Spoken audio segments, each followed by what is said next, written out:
Start by logging into your Google AdSense account. This is where all your tax processes begin. Navigate to the Account Settings section. Find Payments to access your financial details.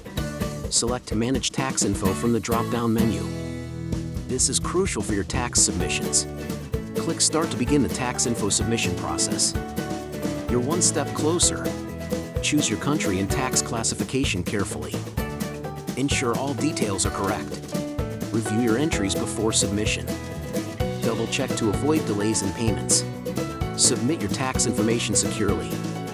Everything you enter remains confidential.